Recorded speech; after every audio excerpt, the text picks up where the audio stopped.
అదే RTV app వార్తల్ని క్షణాల్లో చదివే అవకాశం ఉంటుంది. ఒక న్యూస్ పేపర్, ఒక టెలివిజన్ ఛానల్ మీ చేతుల్లో ఎప్పుడూ ఉంటాయి. టీఆర్ఎస్ ఎమ్మెల్సీ కవిత బెయిల్ పిటిషన్పై సర్వోన్నత న్యాయస్థానం ఈరోజు మధ్యంతర బెయిల్కు నిరాకరించింది. అయితే ఆమె రెగ్యులర్ బెయిల్కి అప్లై చేసుకోవాల్సి ఉంది. అయితే ఈలోగా ఈ కేసుకు సంబంధించి సిబిఐకి అలాగే ఎన్ఫోర్స్మెంట్ డైరెక్టరేట్కి కూడా నోటీసులు ఇస్తూ కేసుని ఈ నెల 20వ తేదీకి జస్టిస్ గవాయ్, జస్టిస్ విశ్వనాథ్తో కూడా ధర్మాసనం ఈ కేసును వాయిదా వేసింది. మరి ఇదే అంశంపై మనతో మాట్లాడేందుకు సుప్రీంకోర్టు సీనియర్ అడ్వకేట్ కృష్ణస్వామి మనతో ఉన్నారు. కృష్ణస్వామి గారు, ఏంటి అసలు ఎందుకని బెయిల్ రిజెక్ట్ అయిపోయింది? మనీష్ సిసోడియాకి బెయిల్ ఇచ్చారు, మరి ఇప్పుడు కవిత విషయంలో ఎందుకని బెయిల్ మధ్యంతర బెయిల్ తిరస్కరించారు? ఈరోజు సుప్రీంకోర్టు ధర్మాసనంకి ముందు విచారణకు వచ్చిన కల్వకుంట్ల కవిత కేసు మద్యం లెక్కర్ స్కామ్లో ఈమె గత 5 నెలలుగా జైల్లో ఉన్న సంగతి అందరికీ తెలిసిందే. కానీ ఈరోజు ఈ bail, urgent bail, interim bail grant చేయమని కవిత తరపు న్యాయవాది ముకుల్ రోహిత్ గారు కోర్టును అభ్యర్థించారు.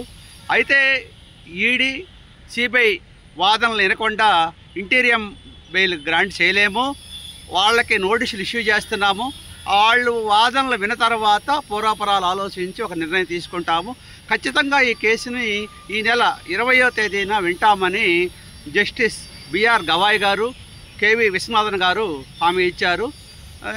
దీనిలో ఒక పూర్వాపరాలు ఇప్పుడు ఈ కేసులో ముఖ్యంగా ప్రముఖ నాయకుడు, ఆమ్ ఆద్మీ పార్టీ నాయకుడు, ఉప ముఖ్యమంత్రిగా చేసిన సిసోడియా గారు బెయిల్ మీద విడుదలైనందువలన కవిత గారికి కూడా బెయిల్ రావచ్చు అని చాలా నమ్మకంతో ఈరోజు ఉన్న వారికి చిన్న నిరాశ కలిగింది.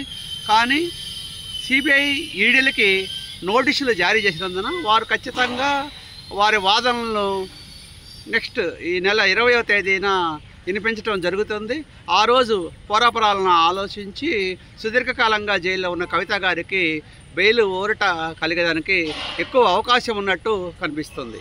అంటే ఒకవేళ కానీ సిబిఐ కానీ లేదా ఈడీ కానీ అబ్జెక్షన్స్ కానీ ఏమైనా రైజ్ చేస్తే బెయిల్కి ఏమైనా అవంతరాలు అయ్యే అవకాశం ఉందా? ఎందుకంటే ఇప్పుడు సిబిఐ కానీ ఈడీ కానీ చెప్తుంది, మా దగ్గర స్ట్రాంగ్ ఎవిడెన్స్ ఉంది, దాంతోపాటు కవిత అనేక మీటింగుల్లో పాల్గొన్నారు, లిక్కర్ స్కామ్కి సంబంధించి ఆ మీటింగ్కి సంబంధించినటువంటి కొన్ని ఎవిడెన్సెస్ కూడా మా దగ్గర ఉన్నాయి, మీరు కానీ బెయిల్ ఇస్తే ఆ కేసుకి సంబంధించి ఆమె చాలా ఇన్ఫ్లుయెన్స్ చేస్తారు, చాలా హైలీ ఇన్ఫ్లుయెన్స్ లేడీ ఆమె అని చెప్పేసి కూడా సిబిఐ లోవర్ కోర్టులో చెప్పింది. మరి అదే తరహా వాదనలు కానీ సిబిఐ కానీ ఒకవేళ కానీ ఈ వినిపిస్తే కవితకి బెయిల్ ఇంకా ఛాన్స్ ఉంటుందా, లేదంటే ఇంకా వేరే ఏదైనా మార్గాలు ఉన్నాయా కవితకి బెయిల్ రావడానికి?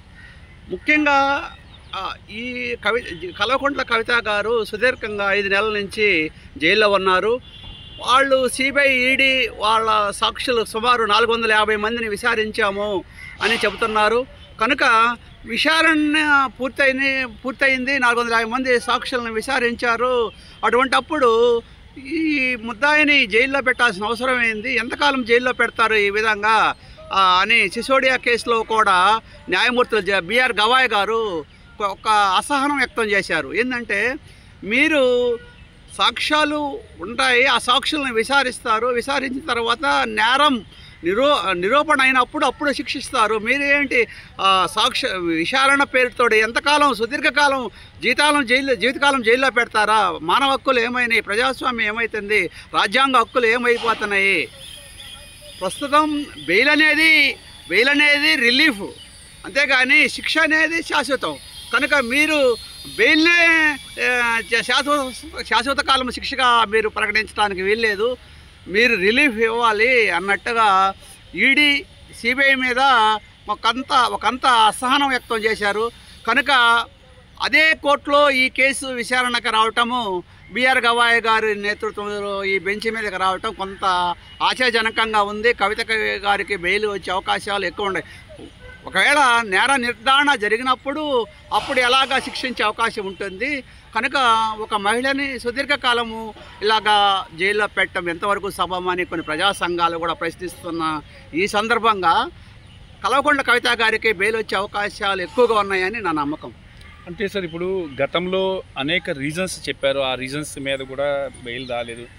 అటు సిబిఐ కోర్టులో కానీ లేదంటే ఢిల్లీ హైకోర్టులో కూడా ట్రై చేశారు, రకరకాల రీజన్స్ చెప్పారు, బెయిల్ రాలేదు. ఫైనల్గా మొన్న కేటీఆర్ గారు అంటుంది ఏంటంటే తను 10 కిలోలు తగ్గిపోయారు, 11 కేజీలు తగ్గిపోయారు, హెల్త్ బాగాలేదు, హెల్త్ బాగోకపోవడం వల్ల తనని పరిస్థితిని అర్థం చేసుకుని బెయిల్ ఇవ్వాలని కూడా ఆయన కూడా కోరటం జరిగింది. మరి హెల్త్ బ్యాక్గ్రౌండ్స్ రీజన్లో కవితకు బెయిల్ వస్తుందంటారా? ముఖ్యంగా ఏ కేసు అయినా కానీ ఒక నేరారోపణ జరిగిన తర్వాత ముద్దాయిని ఎఫ్ఐఆర్ లాడ్ చేసి ఆ ముద్దాయిని రిమాండ్లో తీసుకున్న తర్వాత 90 రోజుల లోపల ఛార్జ్షీట్ ఫైల్ చేయాలని క్రిమినల్ ప్రొసీజర్ కోడ్ చెబుతుంది. కానీ ఈ కేసులో సుమారు 5 నెలల కాలం నుంచి ఆమె జైల్లో ఉన్నారు. ఇది సిఆర్పిసి సెక్షన్కి పూర్తి విరుద్ధం, రాజ్యాంగానికి పూర్తిగా విరుద్ధం. ఏ మనిషినైనా 90 రోజుల లోపల ఛార్జ్షీట్ చేసి తర్వాత విచారణ పూర్తయిన తర్వాత వెంటనే బెయిల్ ఇవ్వాలి. దీంట్లో 450 పైగా సాక్షులను విచారించాము, పకడ్బందీగా మా దగ్గర సాక్ష్యాధారాలు ఉన్నాయన్నప్పుడు ఆమె బెయిల్ మీద విడుదలైతే ఆమె అంటే బెయిల్ రాకుండా ఉండటానికి 2 కారణాలు. ముద్దాయి ఈ దేశం వదిలిపెట్టి ఎక్కడికైనా పారిపోయే అవకాశాలు ఉన్నప్పుడు బెయిల్ ఇవ్వకూడదు. అదేవిధంగా ఆమె సాక్షుల్ని ప్రభావితం చేస్తారు అనుకున్న టైంలో, సాక్షుల్ని బెదిరిస్తారు, సాక్షులు ప్రభావితం చేస్తారు అనుకున్న టైంలో మాత్రమే బెయిల్ నిరాకరిస్తారు. కానీ ఇక్కడ ఆమె తెలంగాణ నాయకురాలు, ఆమె ఎమ్మెల్సీ, ఆమెకి రాజకీయాల్లో పూర్తి బాధ్యత ఉంది. ఆమె ఎటు పారిపోవాల్సిన నెసిటీ ఆమెకి లేదు. ఇంకోటి ఈ విషయంలో ఛార్జ్షీట్ ఆమె విదేశాలు కానీ ఎక్కడికి పారిపోయే అవకాశాలు లేవు. ఇంకోటి 95 నెలల పైగా ఉన్నారు. ఇంకోటి రెండో విషయం, సాక్షుల్ని ఆమె బెదిరించే అవకాశాలు ఎంతమాత్రం లేవు. ఎందుకంటే ఆల్రెడీ సాక్ష్యాలను రికార్డ్ చేశారు. ఒక సాక్షి కాదు, 2 సాక్షి కాదు, మొత్తం 80% పైగా విచారణ పూర్తయింది. 450 సాక్షులు ఉన్నారు. వాళ్ళందరూ కూడా ప్రభుత్వానికి అనుకూలంగా ఉండే సాక్షులే, అంతా అధికారులు అన్నమాట. అది కనుక అదంతా వాళ్ళ చేతుల్లో ఉంది. సాక్ష్యం అంతా ప్రభుత్వం, సిబిఐ, ఈడీ గుప్పిట్లో ఉంది. ఈమె అధికారంలో లేదు. వీళ్ళ నాన్న ముఖ్యమంత్రి కాదు, ఈమె అధికారంలో లేదు. సో ఫైనల్ గా ఎలాంటిగా ఆస్కారం లేదు. ఆమె సాక్షులను ప్రభావితం చేసే ఆస్కారం లేదు, పారిపోయే అవకాశం లేదు. ఒక మహిళ 5 నెలల పైన జైల్లో ఉన్నారు. సుమారు 15 కేజీలు బరువు తగ్గారని అంటున్నారు. కనుక ఇట్లా ఆమెను ఇంతకాలం దారుణంగా ఒక ఎమ్మెల్సీ అని కూడా చూడకుండా, ఇంతకాలం జైల్లో ఆ మహిళని కూడా చూడకుండా, ఆరోగ్యరీత్యా కూడా ఆమెకు ఒక మైనర్ బాలుడు ఉన్నాడు. ఆ మైనర్ బాలుడును చూసుకోవాల్సిన బాధ్యత ఉంది. పైగా మహిళ ఒక ముఖ్యమంత్రి గారి కుమార్తె, ఎక్స్ ముఖ్యమంత్రి గారి కుమార్తె. చాలా కోణాల్లో కోర్టు వారు సానుభూతిగా పరిశీలించి ఆమెకి బెయిల్ ఇవ్వాల్సిన అవసరం మాత్రం చాలా ఉందని ప్రజా సంఘాల న్యాయవాదిగా నా అభిప్రాయం తెలియజేస్తున్నాను. ఇక ఇది పరిస్థితి. అంటే ఒక మాజీ ముఖ్యమంత్రి కూతురు, చాలా పెద్ద ఫ్యామిలీ బ్యాక్గ్రౌండ్ ఉన్నటువంటి నాయకురాలు. ఈ నేపథ్యంలో ఒక చదువుకున్న వ్యక్తి కాబట్టి ఆమె ఎక్కడికి వెళ్ళిపోరు. కాబట్టి సిబిఐ ఎన్ఫోర్స్మెంట్ డైరెక్టరేటు ఏదో అడ్డంకులు సృష్టించడానికి ఈ 2 కారణాలను పెడుతున్నాయి. మరి అలాంటి ఈ కారణాలు నిలవవు. ఎందుకంటే వాళ్ళ బ్యాక్గ్రౌండ్ కూడా తీర్పు ఇచ్చేటప్పుడు జడ్జెస్ వాళ్ళ బ్యాక్గ్రౌండ్ కూడా పరిశీలిస్తారు. కాబట్టి కవిత ఎక్కడికి వెళ్ళరు. ఆమె ఆరోగ్యం బాగాలేదు కాబట్టి ఆమెకు బెయిల్ వచ్చే అవకాశం ఉంది.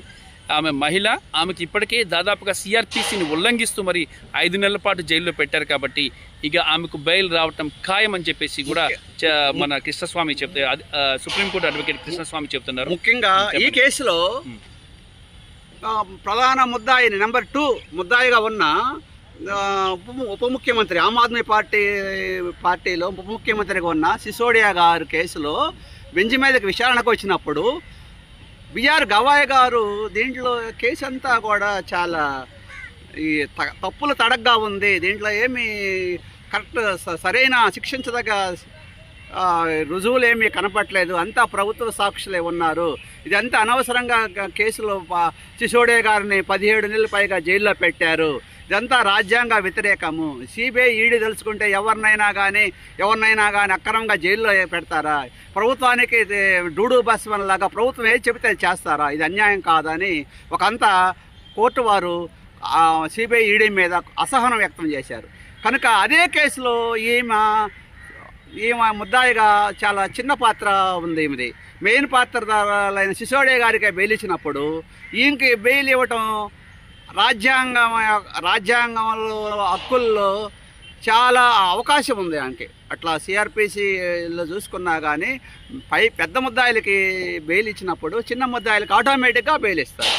ఇట్లా ముద్దాయిల వరుస క్రమంలో చూసుకున్నా కానీ A2కి బెయిల్ ఇచ్చినప్పుడు ఈమె లాస్ట్లో ఉంది ఈ కేసులో.